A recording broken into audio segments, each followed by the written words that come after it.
don't have to wait until you reach financial independence to start enjoying your life.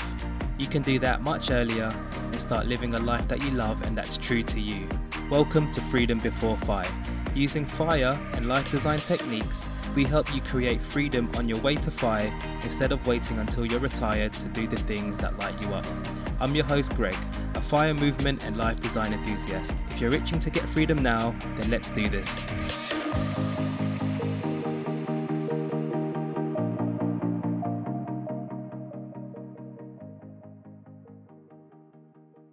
Hello there, my friend, and welcome back to the show.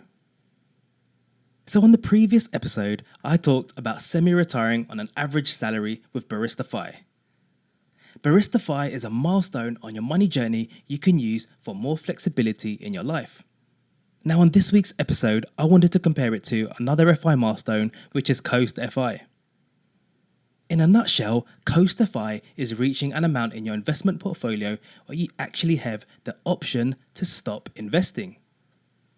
The money in your portfolio should then compound in the background until it reaches your FI number at a target retirement age. Usually, this is your traditional retirement age of mid to late 60s. If you want to find out more, you can listen to episode 54 where I talk about how you can get to Coast FI on an average salary. So in case you're trying to figure out which of these milestones to choose as an FI strategy, do stick around as I'll be sharing some pointers to think about to help you make that decision.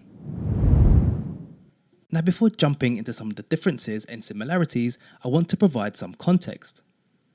And I mentioned it on the previous episode, but to give you an idea of where both Coast and Barista FI milestones land in your money journey, here's a typical order of events.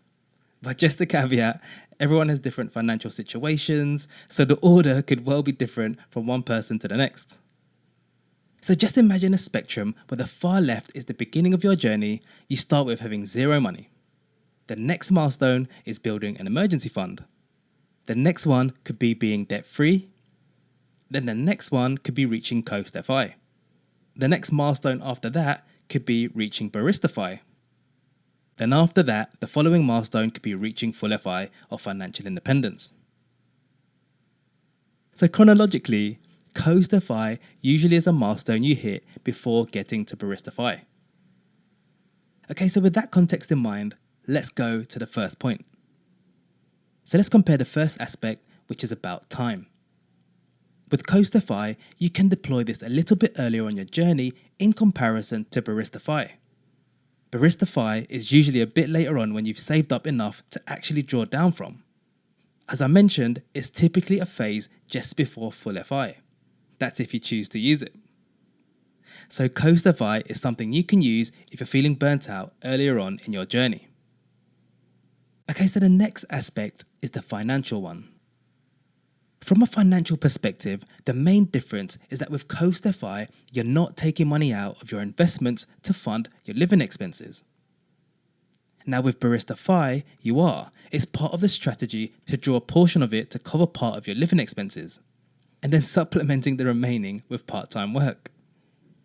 So with Barista FI, you're actually depleting your investment portfolio, and this could actually lengthen your time to FI. And again, that's if you choose to use it. Now let's switch gears to a work perspective. With Coast FI, depending on how much your living costs are, you'd usually have to do full or part-time work. If your expenses are fairly low in Coast FI, you have more of a chance to work part-time or seasonally, and this is because you don't have to invest. It's optional, and you just need to cover your living expenses. Now let's look at Barista FI.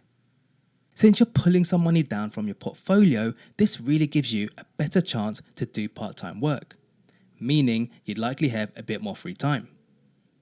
If you really dislike your job and want more chances of doing something way more simple, Barista FI would have the slight upper hand.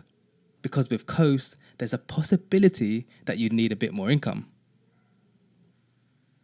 Now let's look at it from another perspective, which is security and risk. With Coast FI, you potentially have to wait for a long period to get to your target retirement age. So the inherent issue here is you're taking a slight risk of what the market performance will be much later on. there could may well be lots of dips and drops in the market during that long coasting period. And your expenses may change later on in that period of your life too.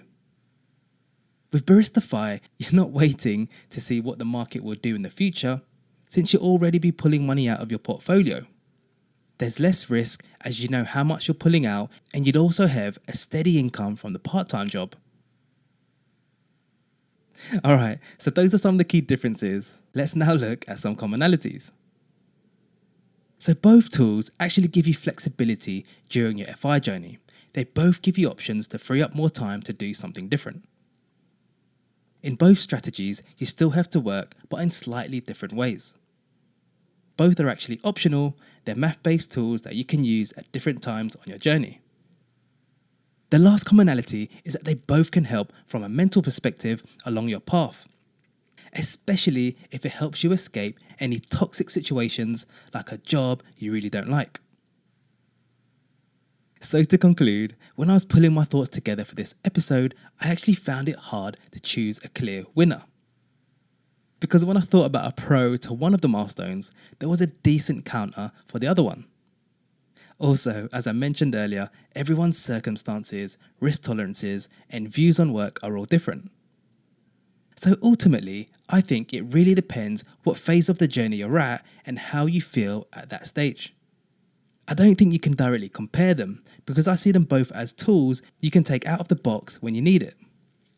For example, let's say you're closer to Coast FI. Now, if you don't mind your job, you might not want to take out that Coast FI tool. However, if you can't stand your job, you may feel the need to flip the toolbox upside down and grab that Coast FI tool as quick as you can. Then when you get closer to Barista FI, you'll have that tool at your disposal if needed. So you can use both of them at different phases of your journey. So my final thought is, choose the tool that works for you at the specific time and the circumstance you're considering it. Okay, if you wanted to hear more about Coast FI, you can check out episode 32 where I share some real Coast FI stories. I really hope that's helped you figure out what strategy you would choose. If you want to hear more about alternative FI strategies and life design, feel free to press follow on your podcast player app. And if you just learned one valuable thing, I would really appreciate it if you give the show a 5-star rating on your app. Alright, that's me for today. On the next episode, I'll be discussing potential jobs you can do at Barista FI and ones that don't involve being a barista. I'll catch you then and have a great week. And as always, practice gratitude, live life by your design, and do things that make you smile. You got this.